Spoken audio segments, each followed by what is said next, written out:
Zatiaľ sa presunieme k ľudskej Kolárovej, ktorá nám možno pomôže odstrániť ďalší problém, a to je nespavosť. Čiže takzvaná insomnia. Tak. Čím ľudská trpí? Teraz už našťastie som z najhoršieho vonku. Takže je to len minulosť, ale ako sa hovorí, všetko zlé je na niečo dobré a to všetko zlé je na toto dobré. Dobre, ale povedzme si teda, prešla si tým. Bolo to tak, že si nemohla celé noci spávať, očka si nezamrela a ovečky ti očividne nefungovali. Áno, ja som trpela niekoľko rokov chronickou insomniou. Relatívne čerstvo som z toho vonku. Niekedy ku koncu roka 2012 sa mi to podarilo tak definitívne prekonať, aj keď hovorím, keby tu bolo drevo, tak si zaklopem. Nechcem to v žiadnom prípade zakriknúť, ale to skutočne zlé obdobie je preč.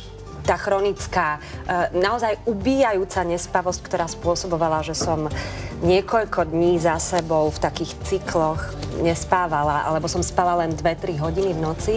Ono je to nesmierne rozšírený problém. Je to, až by som povedala, epidémia.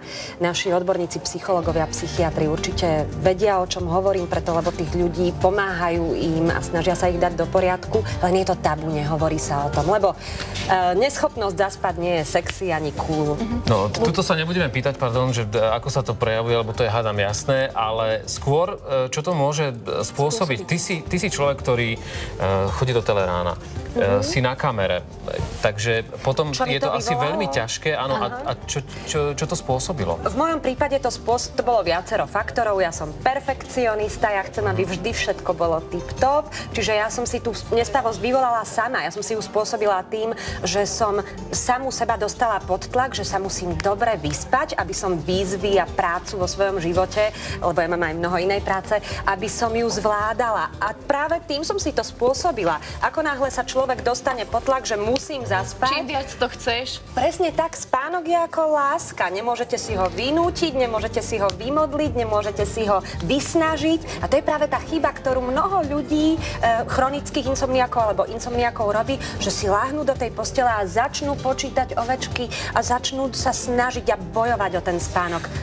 Ja som sa z toho dostala až vtedy, až po rokoch, keď som pochopila, že nesmiem o ten spánok bojovať. No a povedz, ako si sa z toho dostala? Nájdeme to v tejto knihe? Samozrejme, tá kniha je môjim príbehom mojej nespavosti.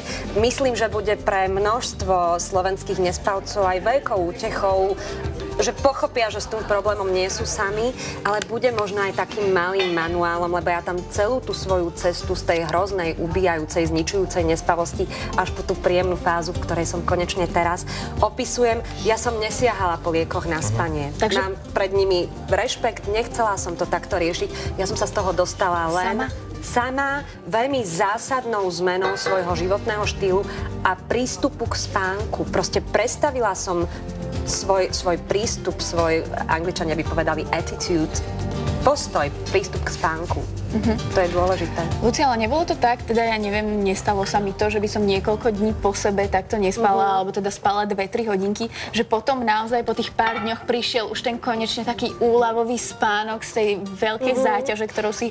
Áno, Dianka, presne on príde po tých niekoľkých dňoch, ale to už sa cítiš ako živá mŕtvola. Kvalita tvojho života je absolútne na minime, máš halucinácie. Je to skutočne spánková deprivácia, je martýrium.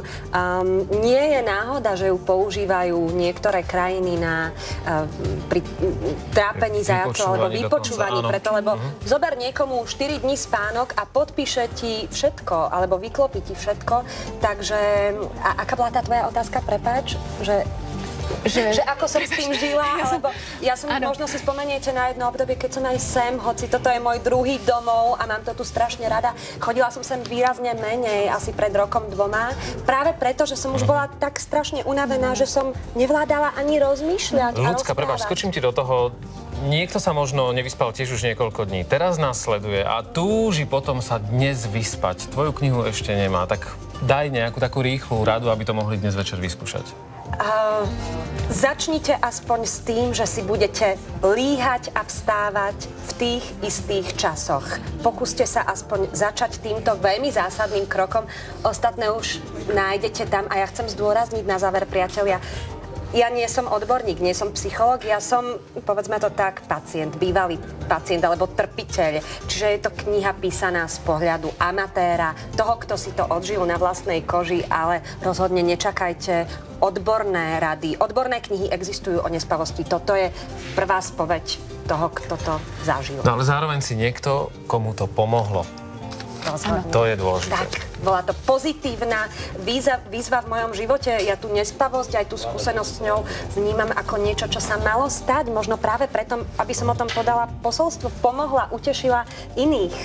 Malo sa to stať, verím tomu. Áno, a my sme radi, že to už máš za sebou, že si napísala Ďakujem. túto krásnu knižku a že si ju dnes prišla sem k nám ráno odprezentovať. Ja ďakujem vám. Nádherná. A dúfajme, že pomôže aj ďalším ľuďom.